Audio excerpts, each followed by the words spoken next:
Bhagavate Vasudevaya. Om Namo Bhagavate Vasudevaya. Narayanam Namaskritya. Narayanam Namaskritya. Naram Chaiva Narottamam. Namam Chaiva Narottamam. Devim Saraswatim Vyasam. Devim Saraswatim Vyasam. Tato Jayamudiraye. Tato Jayamudiraye. Nashta Prayeshva Bhadreshu. Nasta Prayeshu Abhadreshu. Nityam Bhagavata Sevaya. Nityam Bhagavata Sevaya. Bhagavatyuttama Shloke. Bhagavad-Gita Sloke. Bhaktir Bhavati Naishtiki. Bhakti Bhavati Naistaki. Today is Gopashtami, and the verse that we are going to read today is exactly the verse that describes, in brief of course, the event of Gopashtami. This is Shukadev Goswami speaking in the first verse of the 15th chapter of the 10th canto of the Srimad Bhagavatam. Shri Shuka Uvacha. Shri Sukara Vacha. Tatasya Paugandavayah Shritau Vraje. Babhuvatustau Pashupala Sammatau. Gascharayanto Sakhibhi Samam Padai. Vrindavanam Punyamativa Chakratuhu. Shri Shuka Uvacha. Tatascha Paugandavayah Shritau Vraje. Babhuvatustau Pashupala Sammatau. Gascharayanto Sakhibhi Samam Padai. Vrindavanam Punyamativa Chakratuhu.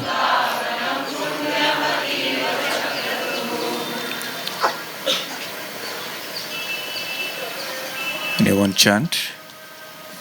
Okay, we'll just go on. Translation. Shukadev Goswami said, when Lord Ram and Lord Krishna attained the age of Pauganda, 6 to 10, while living in Vrindavan, the cowherd men allowed them to take up the task of tending the cows. Engaging thus in the company of their friends, the two boys rendered the land of Vrindavan most auspicious by imprinting upon it the marks of their lotus feet. Om Ajnana Timirandhasya Jnananjana Shalakaya Chakshurun Militam Yena Tasmai Shri Gurave Namaha Shri Chaitanya Manobhishtam Sthapitam Yena Bhutale Swayam Rupa Kada Mahyam Dadati Swapadantikam Vandeham Shri Guru Shri Yutapadakamalam Shri Gurun Vaishnavamscha Shri Rupam Sagrajatam Sahagana Raghunathanvitam Tam Sajivam Sadvaitam Savadhutam Parijana Sahitam Krishna Chaitanya Devam Shri Radha Krishna Padang Sahagana Lalita Shri Vishakhanvitamscha Nama Om Vishnu Padaya Krishna Presthaya Bhutale Srimate Bhakti Vedanta Swamin Niti Namine Namaste Saraswate Deve Gauravani Pracharine Nirvishesha Shunyavadi Paschatya Deshatarine Vancha Kalpatarubhyascha Kripa Sindhubhya Evacha Patitanam Pavanebhyo Vaishnavebhyo Namo Namaha Jai Shri Krishna Chaitanya Prabhu Nityananda Shri Advaita Gadadhara Shivasadi Gaura Bhakta Vrinda Hare Krishna Krishna Krishna Hare Hare Hare Rama Rama Rama Hare Hare. Hare Krishna. Especially in Vrindavan, today is a very joyous day It is a festive occasion that is celebrated traditionally all over Vrindavan and also by Vaishnavas outside of Vrindavan, because it marks the day on which Sri Krishna officially was granted permission to graze the cows, and he began that task on this day.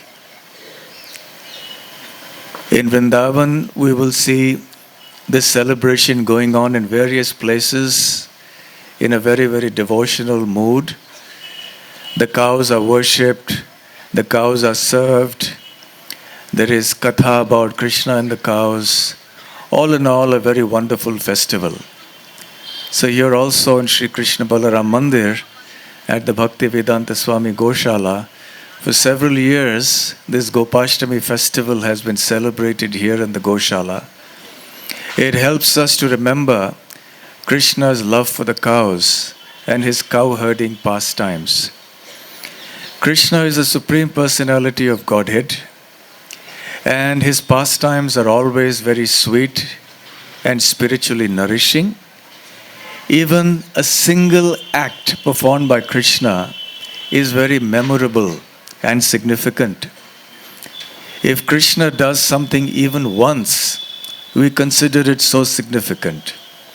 For example, he ate a little dirt in Gokul, and that one incident has become celebrated by devotees for all time to come now.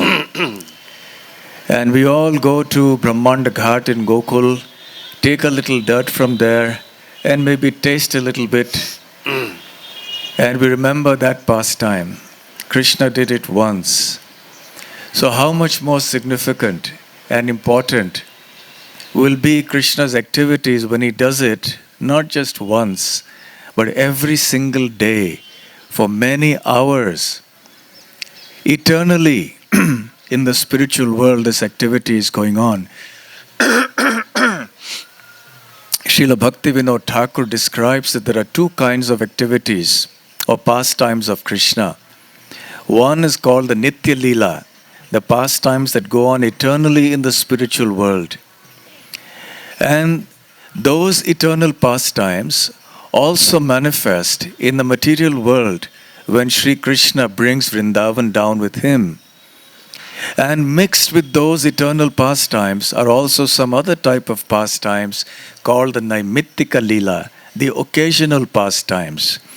So when Krishna appears in the material world and brings Vrindavan with him and performs a variety of pastimes here, he mixes the two kinds of pastimes, the eternal pastimes and the occasional pastimes. The cow-herding pastimes of Krishna are eternal pastimes of Krishna. Krishna does this every single day in Goloka Vrindavan in the spiritual world. So therefore, for devotees of Krishna, it is a wonderful object of meditation and service. Krishna is extremely pleased when we serve the cows. And in Krishna consciousness, therefore, protection of cows is a very important element. I was hearing a lecture of Srila Prabhupada the other day where, I think it was in Hawaii in 1974, he says that if one wants to be Krishna conscious, then one must protect the cows. And we see in so many aspects that Krishna consciousness involves protecting the cows. On this particular day of Gopashtami, Krishna was formally so-called initiated into cow herding. A grand festival took place here in Vrindavan. And the Brahmanas were called, rituals were performed, mantras were chanted, musical instruments were played, the Brajabasis were singing songs of joy, glorifying the cows. The cows were decorated and with turmeric, with all sorts of nice clothing and various ornaments and so on. We can only imagine the kind of festivities that must have gone on on this day in Braj. In Vraj, every single day was in any case a festival. And when some special occasion like this happened, it was even more joyous. So Nanda Maharaj and the Brajabasis and the Gopis, they all gathered here. And Krishna was the center of attention along with the cows. He was dressed in special clothing. The other cowherd boyfriends of Krishna were also dressed on this occasion by their respective mothers. And they were all feeling very, very happy because now they would get the opportunity to go out with the cows and graze them. This happened when Krishna entered his Pauganda stage. Pauganda stage generally refers to the age between 6 and 10. And prior to that is the boyhood or childhood age. Childhood, Kaumara. And Pauganda is the boyhood rather.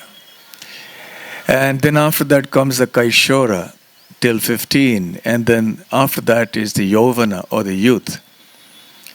Now the question arises, because this verse mentions Tatascha Pauganda Vayaha Shritau Vraje, that when Krishna attained the Pauganda stage, in other words, when he was approximately 6 years of age, that is when he started herding the cows.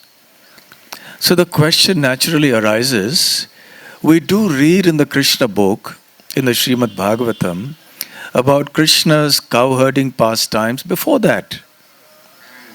In fact, right from the time Nanda Maharaj and the Brajabasi shifted from Gokul to Vrindavan, because they were afraid of more demons attacking in Gokul, soon after that, Krishna started herding the calves.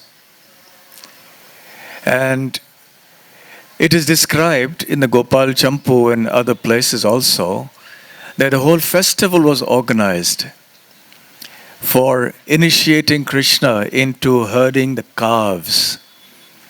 Because, this is in Krishna's blood, so to speak.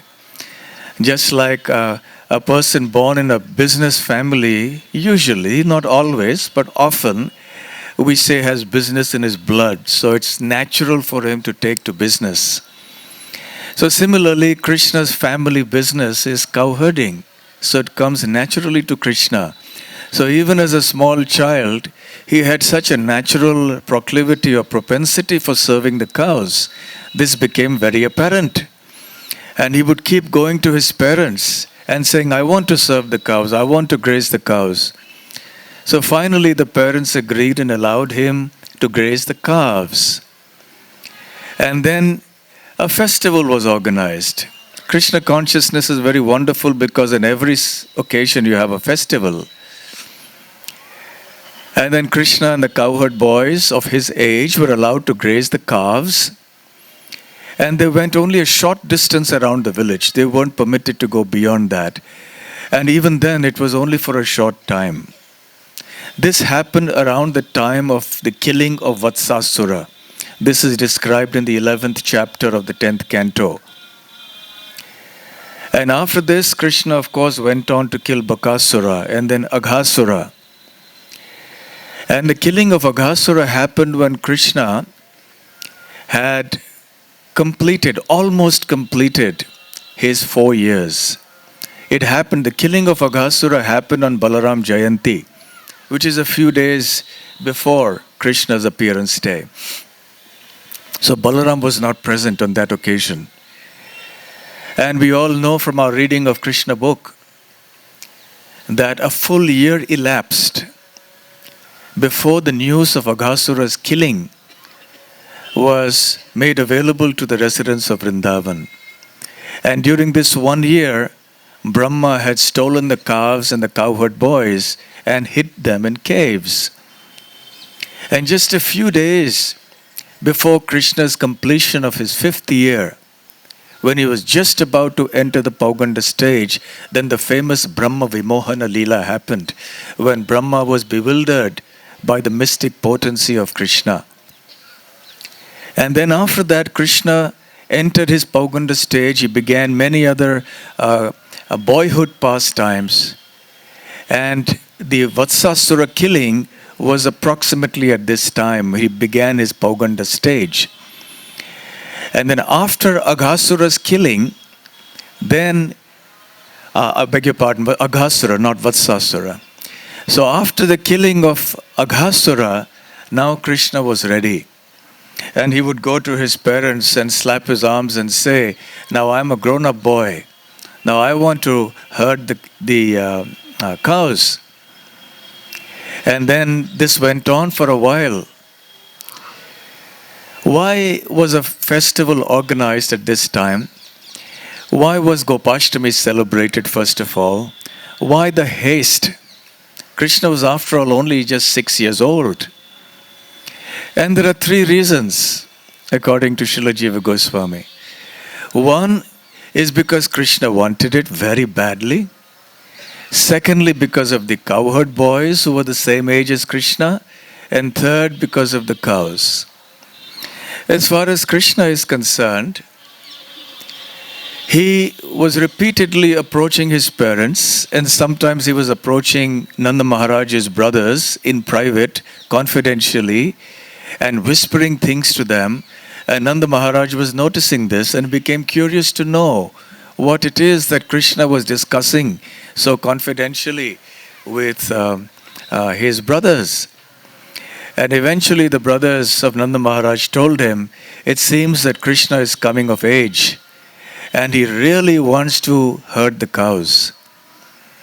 And because Krishna was so keen and so eager, and the residents of Vrindavan only lived for Krishna, and their only aspiration in life was to please him and to fulfill his every desire.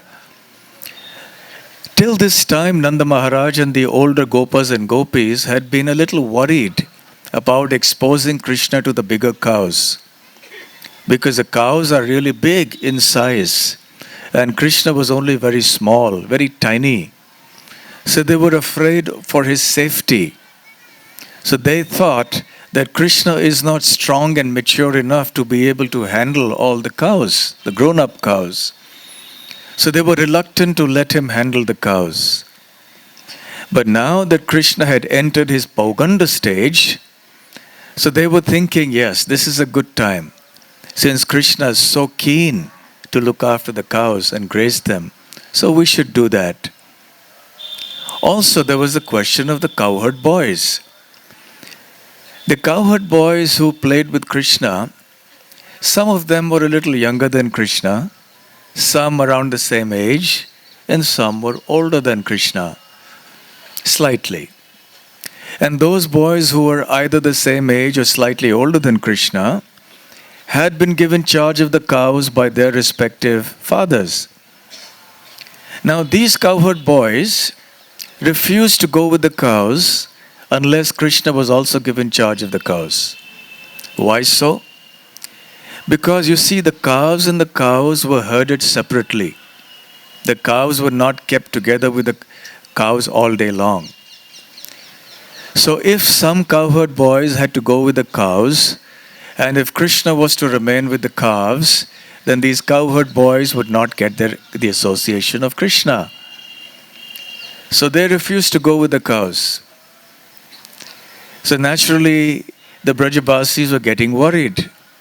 So they said, naturally, we will have to now let Krishna also herd the cows. And thirdly, the cows themselves.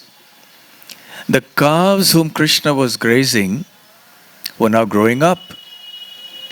And they had become cows themselves from calves. So they did not want to go out for grazing unless Krishna came with them. Moreover, those who were already cows from before had somehow smelt it in the air, because there was talk going on all around Braja, and these cows must have sensed it, that there was discussion about Krishna grazing the cows. So then the cows had become very expectant and very eager to have Krishna graze them. And once they sensed that Krishna was almost ready, they refused to go out for grazing unless Krishna grazed them personally.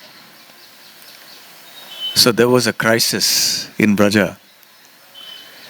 And an Ishtagoshti was called, and all the seniors came together, and they were discussing what to do. There's a non-cooperation movement going on. Our sons won't cooperate with us. The calves won't cooperate. The cows won't cooperate. So what are we going to do? And then finally, the wise old Brajabasis, they came to the conclusion, I think the time has come to allow Krishna to start grazing the cows. After all, we can see the symptoms of maturity coming in Krishna. In the Ananda Vrindavan Champu, very beautiful text outlining the pastimes of Krishna, Srila Vishwanath Chakravarti Thakur mentions that Krishna at this stage of entering Pauganda was like a blossoming bud. And his sweetness, his fragrance and his beauty was just manifesting. Even more, just as when a bud blooms, then the flower emerges. A flower is very fragrant and soft and beautiful. So similarly, at this budding stage of the beginning of Pauganda, Krishna's beauty, Krishna's sweetness, the softness of his body and the natural fragrance of his body were all beginning to manifest in a very, very extraordinary way. Earlier, Krishna had been very naughty, very mischievous, very restless, very frivolous. He would jump around with the bees, and he would perform many other such frivolous pastimes. He would play in the dust of Raja, and he would be talking all kinds of childish prattle. Sometimes he would speak nonsense. But now, the Brajabasis were discerning a distinct change. Krishna's speech was no longer frivolous. His pronunciation was clear. His language was proper. And also he was no longer restless. He was a little sober now. Just as when young students begin their study of the Vedas, they immediately lose their frivolity, their restlessness and childishness, and they start becoming sober and grave. So similarly, at the onset of his Pauganda stage of life, Krishna was now starting to show signs of maturity and sobriety, and he was becoming a little grave.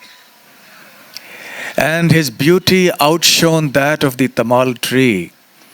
In every respect, Krishna's body, his speech, his behavior was all showing signs of maturity. The gopis also were simultaneously growing. The other friends of Krishna, the gopas, were also growing. And, this is how children grow. Those of you who are grihasthas will testify to this, that within no time the children grow up. Just the other day it seems they were so small and they weren't able to walk, they weren't able to talk, and now they're independent, they're moving about. So the Brajabasis were somewhat startled to see the sudden change coming about in Krishna's person. And they were beginning to think, now Krishna is growing up. And he was also beginning to cast restless glances here and there. His glances seemed to be full of anxiety. In this way, in Srila Vishwanath Chakravarti Thakur in Ananda Vrindavan Champu gives a very beautiful description of this stage of Krishna's life when this Gopashtami festival actually happened. So then, this festival was celebrated here with great pomp, with great splendor, with great joy. And then, but still the cows wouldn't go. So again, there was a crisis of sorts. What's happening? We've done everything. We've made the announcement, official announcement. But still the cows won't go.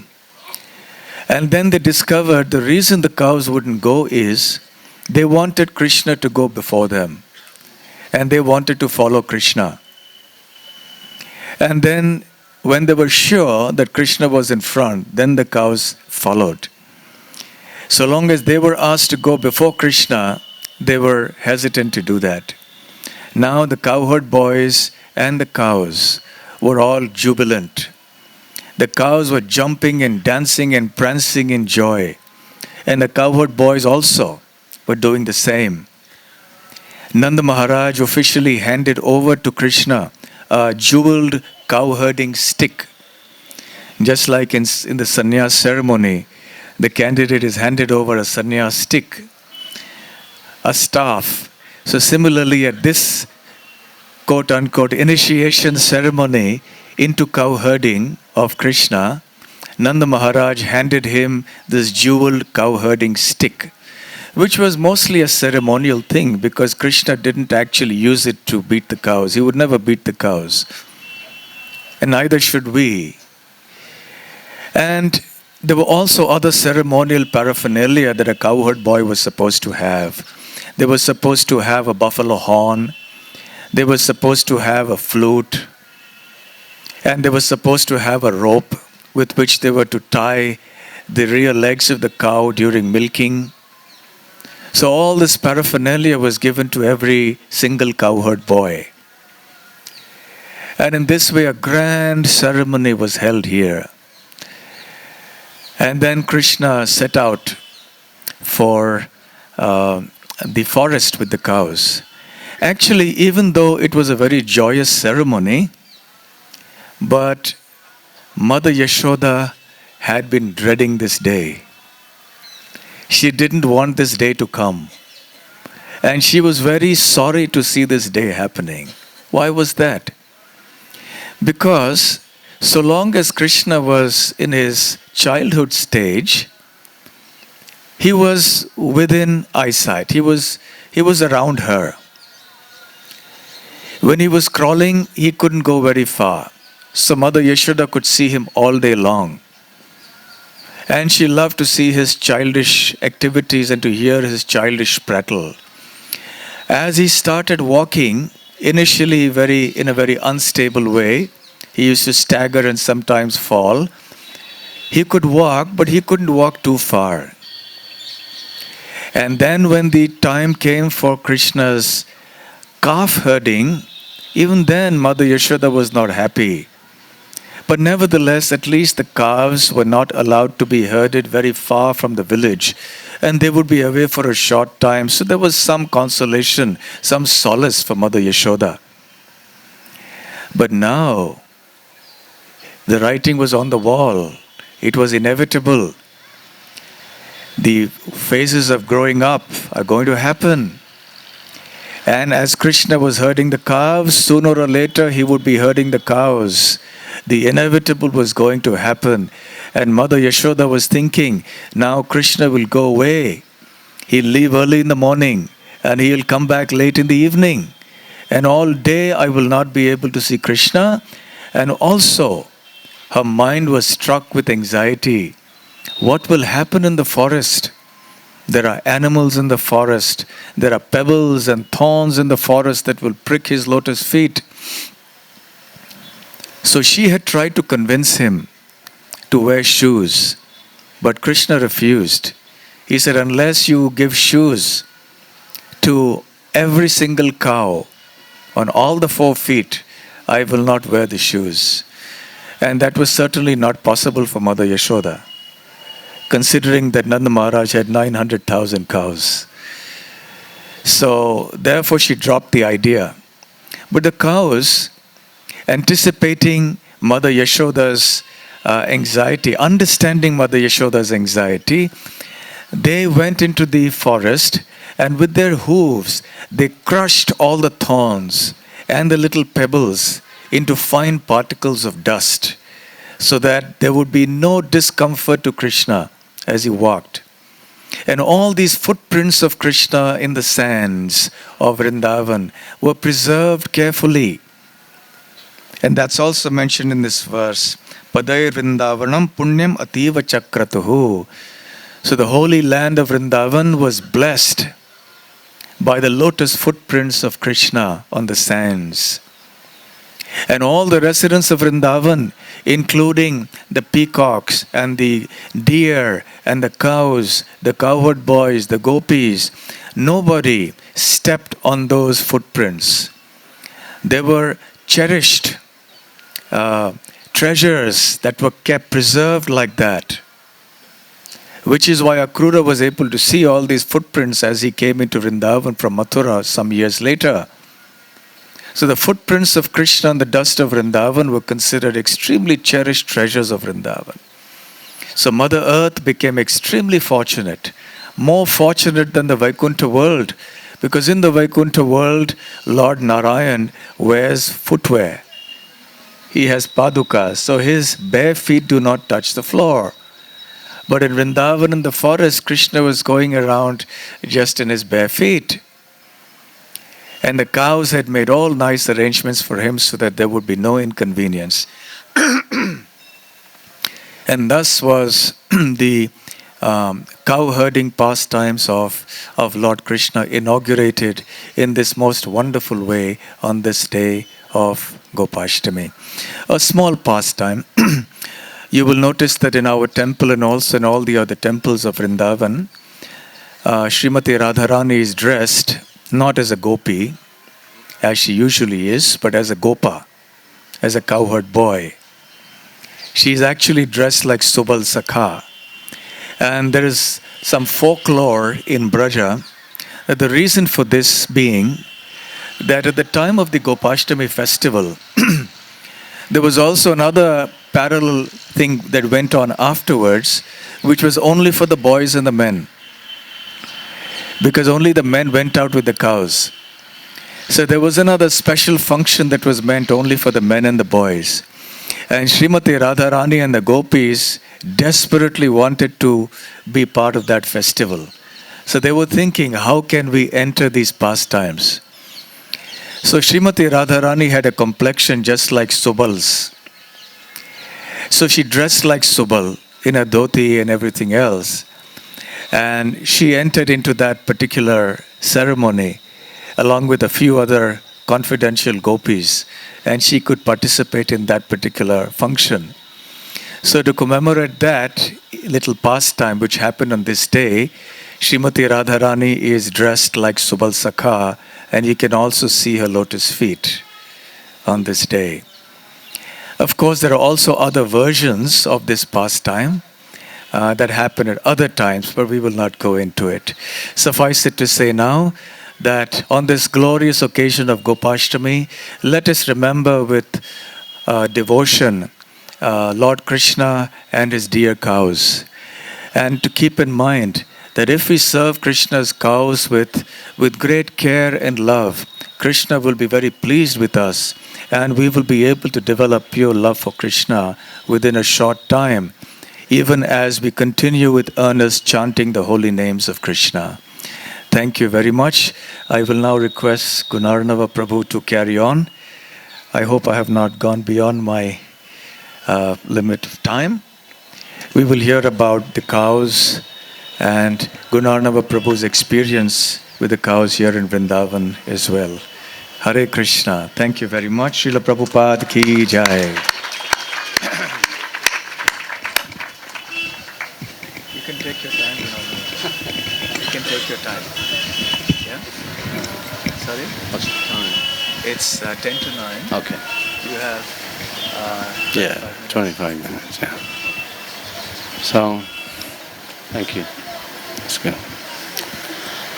Amagyan Timarandasya Gyana Gyana Salakaya Chakshushamilitam Yena Tasmai Shiguruve Namaha. Hare Krishna, Krishna Krishna, Hare Hare, Hare Ram, Ram Ram, Hare Hare. Well, that was listening to Maharaj. I mean, that was gripping. And I was thinking, as Maharaj was revealing all the details of the Kumara stage, the Boganda stage, the Kishora stage, I was thinking, is he going to leave me any little bits of, any scraps left to talk about? He's covered every single little detail, and that's so wonderful. So very nicely presented. Thank you, Maharaj. Cheers. Thank you. So I'm going to take advantage of this really big assembly of devotees this morning to share some of those early pastimes around the Goshala specifically, and how we started the Goshala. So today pretty much marks, or I would say this month, pretty much marks the 45th year when I first started the Goshala here in Vrindavan, 45 years ago.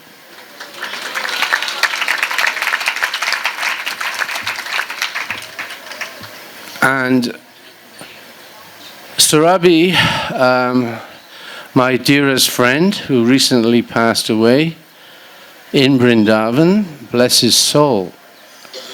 What a wonderful way to depart this world than to depart in Vrindavan. And his service to Srila Prabhupada will always be remembered simply because of the temple, the manifestation of the temple there.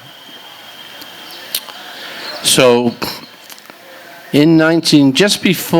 just after the opening of the Krishna Balaram temple in 1975, Srila Prabhupada called me to his room and he said, "My devotees are suffering. They are not drinking proper milk," because in those days, what were we drinking? We were drinking watered down buffalo milk. And even if the milk was cow milk, it was very adulterated. It was very mixed with so many things. So as a result, all of Prabhupada's disciples, or most of them, were getting sick when they came to Vrindavan.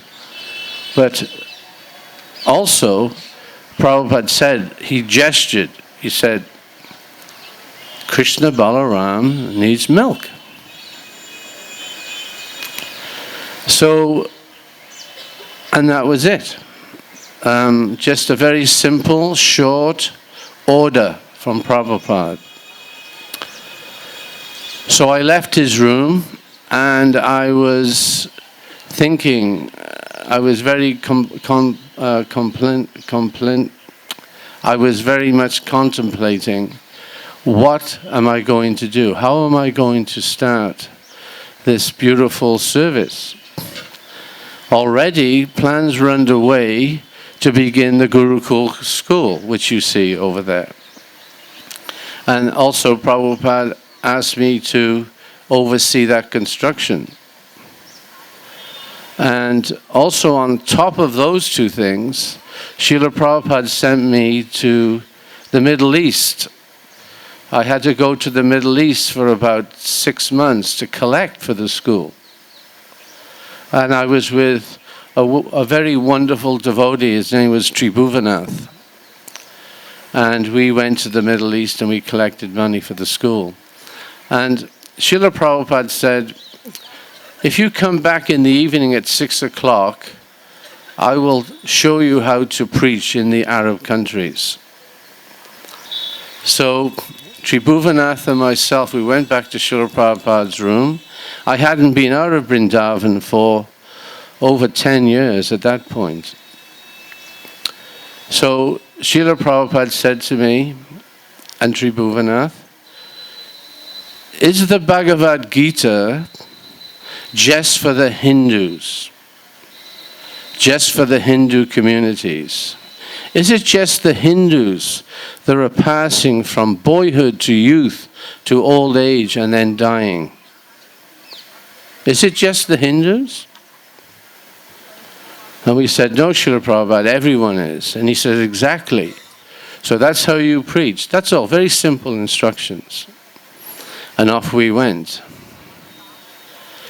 So, again, when I came out of Srila Prabhupada's room in relationship to the Goshala, I had a watch on my wrist. And it was a ISKCON watch. In those days, ISKCON was considered a very good watch. So I thought, I'll sell the watch and let's see how much I can get. So I got 2,000 rupees for that watch. It was a new watch. And I had a dear friend, a wonderful Vaishnav gentleman. His name was Bhagaji. And he lived around the corner from the temple. And I'm sure quite a few of us here today remember Bhagaji. He was a very, very wonderful Vaishnav. Prabhupada loved him very much. And he says, of all men outside of ISKCON, Bhagaji is my number one. And Bhagaji, he donated a lot of the land that you see today that's built on within ISKCON. Bhagaji donated that land, or the money for the land. So I went to Bhagaji and I said, Bhagaji, Srila Prabhupada has asked me to begin a Goshala. I've got 2,000 rupees. I've just sold my watch. What's the next step? What's the next step? Bhagaji was a real head shaker, you know. Gunarnava-ji, don't worry. He says, I am sitting here in my house, but I can see very far. And he used to joke like that. So he says, we will go to the local cow auction in Govardhan. Every month there was a cow auction where cows were gathered together and they were sold off. So I had never been in such an environment before. It was an incredible environment in Govardhan, and there were literally hundreds of cows. What did I know about cows? I didn't know anything about cows. Nothing. So Bhagaji and him discussing with different people there, we started to bid on certain cows. Bhagaji would say, this is a very nice cow. We will bid for this cow. So we bought a total of 3 cows for those 2,000 rupees. And the first cow, her name was Kalindi. And she had a beautiful grayish blue coat. Beautiful looking animal. And the second cow was Godavari. Godavari had horns that, she was a Haryana, and her horns were horizontal, like that, not like that. And she was she would play with the other cows with her head. Everyone kept away from her. And we paid 40 rupees to a gopa. We've been talking about gopas today. And he walked the cows from Govardhan to the construction of the Gurukula. And that was the very first Goshala of ISKCON Vrindavan. We had 3 shell-like rooms, and that's where the cows remained for about 3 months. And we put very nice straw down on the floor, a lot of straw, so the cows wouldn't get too uncomfortable under the concrete. And that was the place. And Prabhupada was very, very pleased. Just by that initial, simple first actions of starting the Goshala, he would come and he would inspect and he would be very happy. And then later on, I think it could have been another, say a month or so, we decided to take the cows to what was called then Taporia House. That's where this Goshala today, the initial buildings, Taporia House, the house, was owned by an Indian family from Nepal. and we purchased that house from them. So that became the Goshala. And then from there, if we fast forward, eventually we took it from 3 cows to 100 cows within the space of about 2.5 years. And I went to Srila Prabhupada and I said, Srila Prabhupada, the local breed of cows are Haryana cows. And they're naturally they can handle the weather conditions here in Vrindavan. But they're very low milk. The yield of milk is very low. So would it be possible to crossbreed? Because I wanted to make sure that was the right thing to do. Because there's no point in having loads and loads and loads of cows if the yield is very low. So Prabhupada said that is all right. So I went around all the military Goshalas in those days. There was about 4 or 5 military Goshalas in the Agra district. And they taught crossbreeding. So after some time, we bought Frisian cows. Frisian cows, not many, but Frisian cows are from Europe. And they're very big milk yielders. Lots of milk. But their health is not, they struggle in this weather. So we started crossbreeding the Frisian, because these militaries, they had really strong bulls, very strong. And before long, we had crossbred so many cows. And it was a perfect scenario because we were starting to get lots of milk, and we also had the cow being healthy. So I used to have a bicycle, and I would say before we started the crossbreeding in a big way, we used to have X amount of liters of milk. I had 4 containers. I forget the size of the containers. You know those milk containers? I don't know how much milk you can put in one. But I used to have 4. 2 on the front of the bike and 2 on the back. It was very... That's how we used to deliver the milk to the temple in those days, you know. And it was the beginning.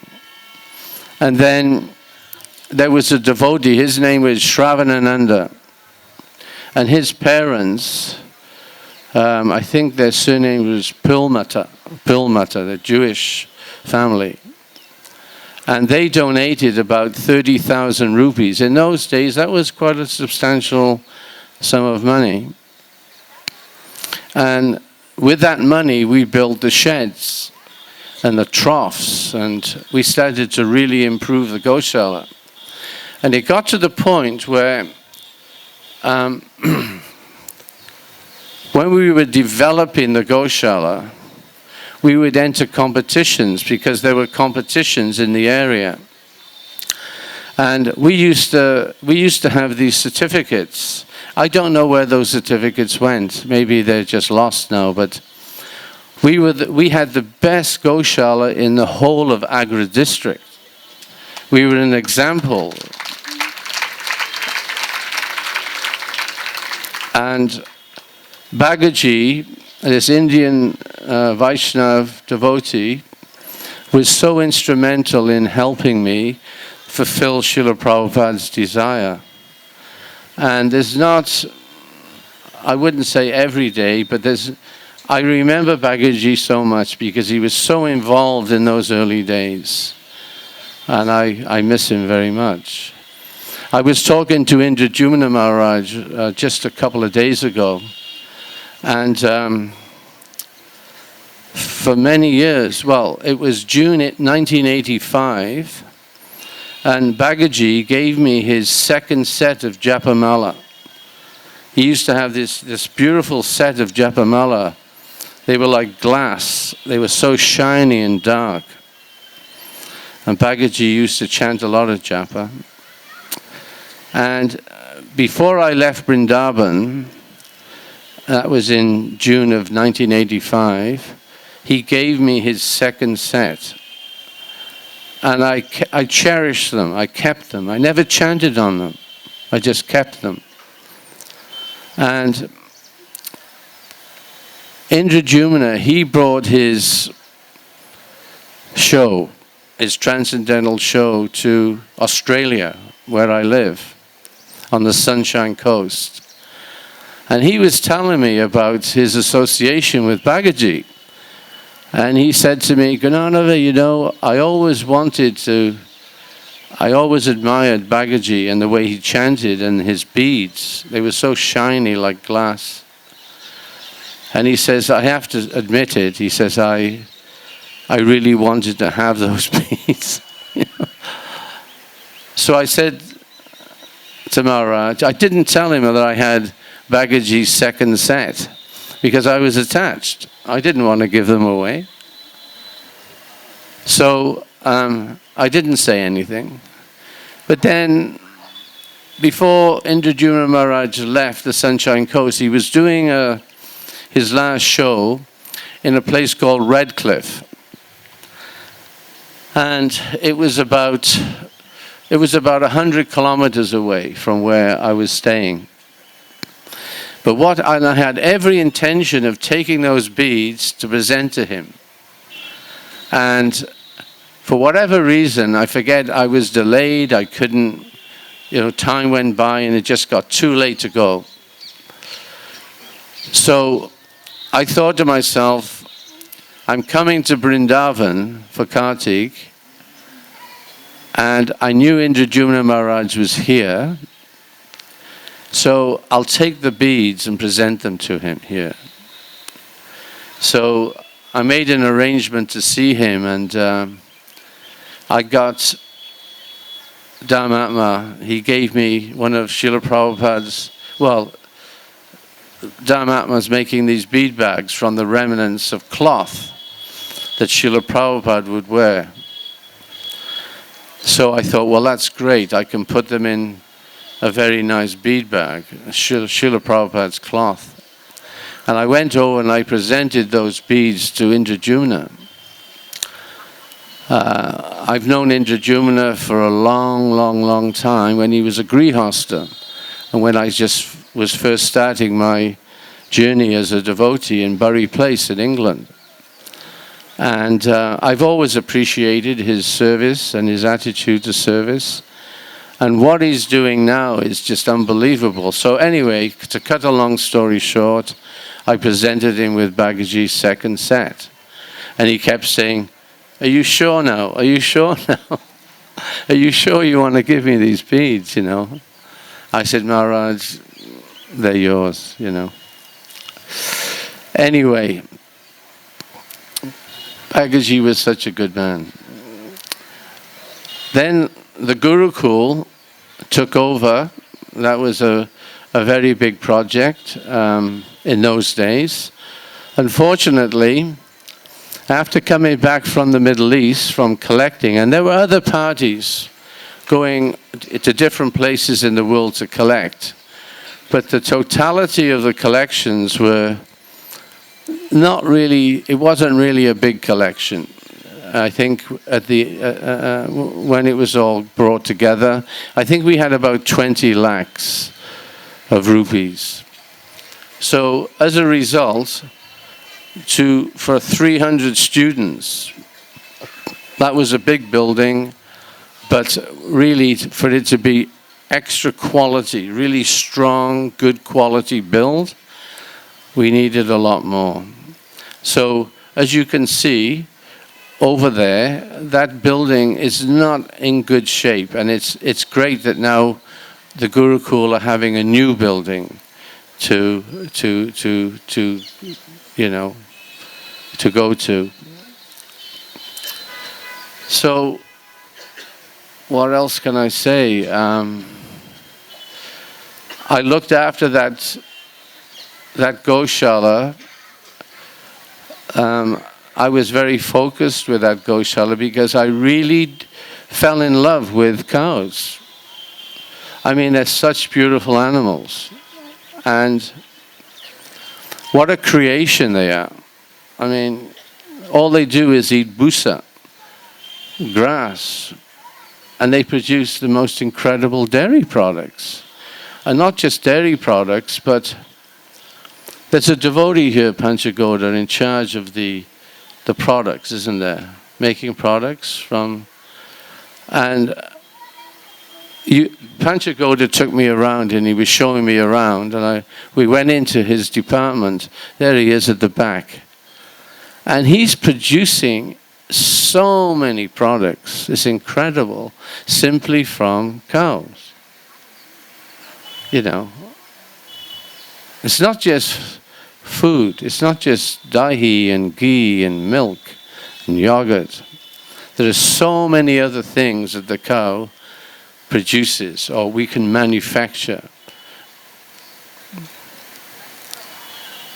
So, after some time of working in the Goshala, working in the Gurukul,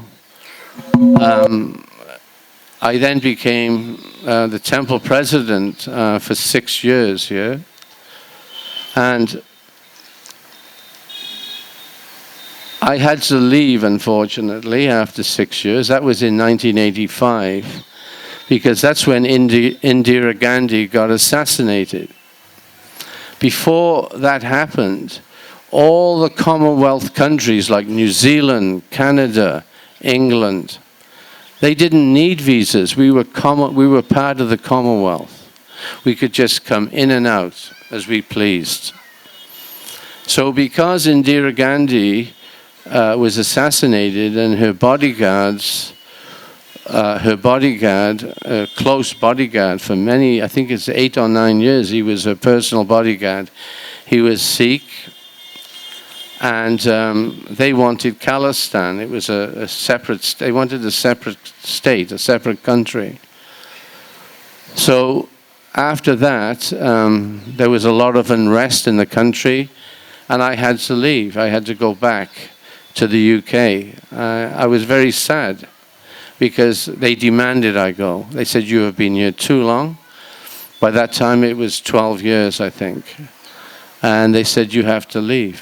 So as a result, I've had to leave it all behind me. But when I come back this time, when I came back in 2015, I was here 2013, 2014. And starting from 2013 up to the present day, 2017, I have to say that this project has grown just unbelievably. 35 departments according to Panchagoda. And I just want to take time out to be able to personally thank Panchagoda, because we never knew one another before I came in 2013. It was the first time I've come back to Vrindavan and met Panchagoda. It was the very first time. And I've got to know Panchagoda to a certain degree. And I have to say, what service he's done. An unbelievable service. And I'm sure you'll all agree with me. We laid the foundations. In the early years, we laid the foundations. And it was very difficult to lay those foundations because we didn't have a temple before. And you start any business, let's look at it from a business point of view, it takes at least a year or two for a business to start to get traction, to start to develop and make profit. So the first 2 or 3 years in Vrindavan, especially after the difficult build, I mean, that was really not easy. Working in Vrindavan in those early years. When I first arrived in Vrindavan, I was just a raw 22-year-old. Just a raw 22-year-old. I knew nothing, absolutely nothing about Vrindavan, about Krishna Balaram. But by the blessings of Srila Prabhupada, just like many of us, Prabhupada just picked us up from the gutter. Because that's where I was. I was in the gutter. I was like an untouchable. But Prabhupada said, you go to Vrindavan and build a temple for Krishna Balaram. I didn't know. We just went. And when I arrived, there was only a handful of devotees. And Guru Das and Yamuna, they had been in Vrindavan for about 1 year before. But that's the nature of pioneering work. In those days, we were just pioneering. Devotees were pioneering all over the world. But Vrindavan was the flagship. Prabhupada said, before he left us, before his physical presence left us, he would say, is it going to go on? Is it going to go on? We used to sit with Prabhupada. I used to go in with Bhagavad-Gita, because Bhagavad-Gita would talk so spontaneously with Prabhupada, and they were very wonderful, loving exchanges. And Srila Prabhupada said, I don't care if all of the centers close down. Krishna, Vrindavan Dham, and Mayapur, they must remain open. So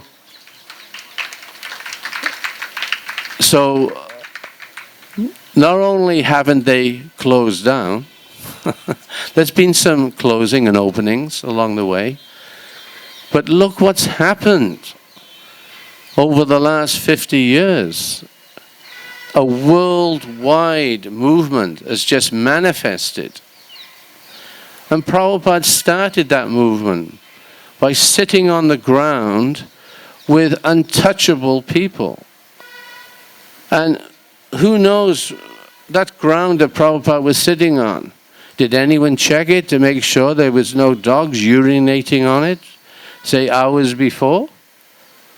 Was there any purificatory process made so the pure devotee could sit?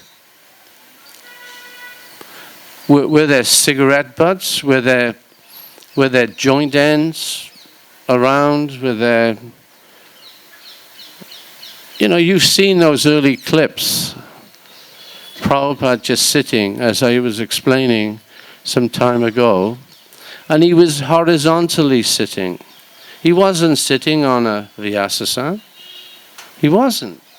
He was sitting on the grass, and everyone was sitting around him. No one was giving Prabhupada credence. No one was thinking, oh, he is the representative of Krishna. Krishna is the Supreme Personality of Godhead. No. There was no knowledge. They were all very ignorant people. But Prabhupada, that was his stage. That's how he started this movement. His godbrothers went before him, but very academically. The pathway had to be academically. And that's not the way you're going to start anything in the West. And they failed miserably. And they came back. But Srila Prabhupada, he had the humility. He had the humility within his heart to do anything, whatever was necessary. Like, there are words that Prabhupada invented, like brahmacharini. There was no such word in the Vedic culture, in Shastra, as brahmacharini. What was that? Oh, Prabhupada made it up. So, we come back to Vrindavan. We have made a temple. And how long is that temple going to last? It can last for, I don't know. I know it's going to last for many hundreds of years. So my prayer is I want to reach out while I have the opportunity, because you're a wide audience today. And I want to reach out to the next generation, because we're all getting older now. We've been pioneering for over 50 years. I'm 70 years old soon. Panchagoda, you're 62, are you? You're 62. And Shruti, 66, 70, 66, 62. Sachi, how old are you?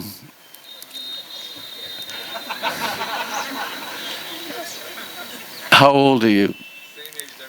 Is he? Same age as them. So you're the next generation, just like Prabhupada. He was looking for his next generation, which is us. Even though we'd been pioneering already. But you've also been pioneering. You've also been initiated. But you're in line. And people, or devotees like you all over the world, you're the next. We have to invest in the next generation. Before we get too old, we fall over. So my humble plea is, take things very, very seriously, because just in Vrindavan, you can see, it's not rocket science. Panchagoda has brought this center to a certain level. Yeah, they're all telling me it's time for me to be quiet. I know, I'm just joking. So,